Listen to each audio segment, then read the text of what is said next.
Deepavali month is my favorite. It's that one month, right, where you'll see Indians in advertisements, people will show an interest in our culture, and maybe, just maybe, people will stop calling us Pendatang.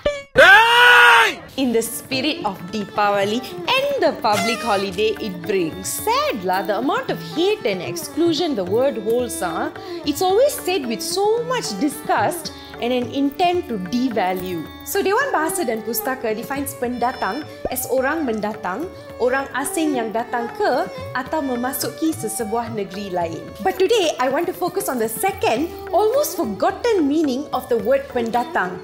Tiang atau penyokong untuk menguatkan dan meneguhkan. Wait, did you guys know that? Because I didn't until like recently. Interesting, huh? So I want you guys to please remember the second meaning as we continue this video, where I'll be exploring a little bit about Indian migration to this land we call Malaysia today. Please watch until the end for a short message to my fellow Malaysians.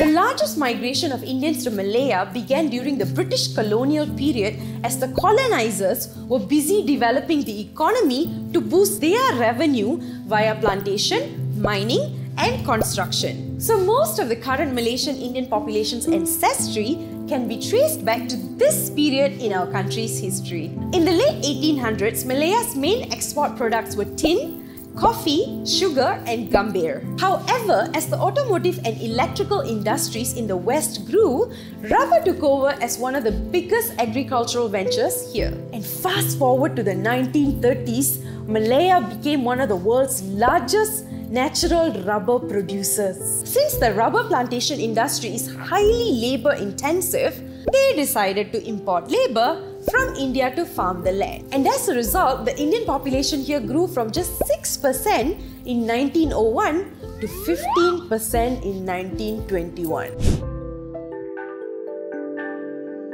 Okay, so it's also really important to understand why people chose to migrate from India during this period. So Shrita dear, I'm sure a lot of you guys know, between the rule of the East India Company and the British Raj, India was teeming with poverty and famine. They took and kept taking through the trade and tax system until so many Indians were starving and struggling, with some left with little to no choice but to go elsewhere to survive. And you know what? I'll definitely not call these greener pastures, because for so many Indians who came in as indentured laborers, the living conditions and wages were terrible. So the workers would typically be bound to the same employer for 5 years on fixed or non-negotiable wages. Most of the people who came in through this system were Tamils, and occasionally Andhra Pradesh and Kerala also provided laborers. The Kangani system later replaced this, but it was no better.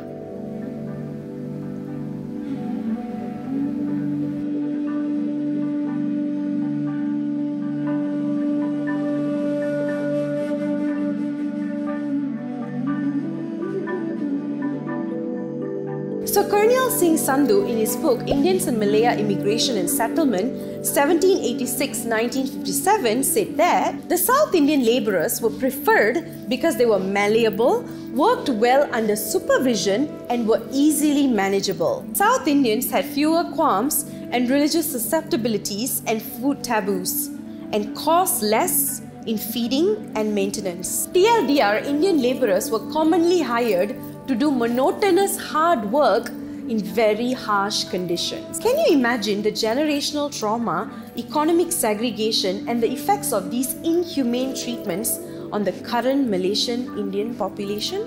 So other than working on plantations, some of our ancestors from Tamil Nadu, Gujarat, Andhra Pradesh, Kerala, Punjab, and Sri Lanka also came on their own to set up businesses and join the civil services. They became, among others, grocers, moneylenders, clerks, accountants, and police and military personnel, contributing to the economic development and safety of this land along with everybody else. This, my friends, is just a small piece of our story, just the tip of our beginnings here.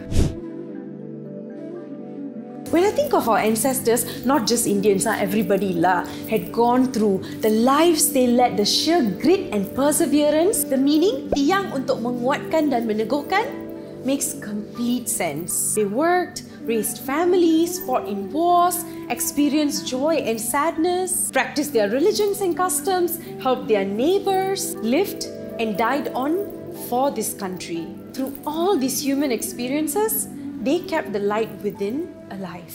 To sum up, Indians in Malaysia have never been a homogeneous community in language, religion, customs, and even calendars. But you know what we do have in common? We always consider ourselves Malaysians first. So that's exactly why the word Pendatang hurts and cuts so deep. You're calling us strangers who don't belong. You're reminding us of our place, which to you isn't in this country. Despite our shared history and all that we've done together to get to this point, no matter how messy and fractured it is now, that one word alienates and erases everything. Let me tell you something. We're not just decorative items you can pick up from the cabinet. You know, every time you want to show everybody how harmonious this country is, try our saris, eat our banana leaf rice, palak paneer, murukku, and sing our Bollywood songs. We're real people with history and realities as rich and layered as everybody else here. We're not Pendatangs, we're Malaysians. And with that in mind, I'd like to wish my fellow Malaysians Selamat Hari Deepavali. Yen Yiniya Deepavali Nalvalthukal.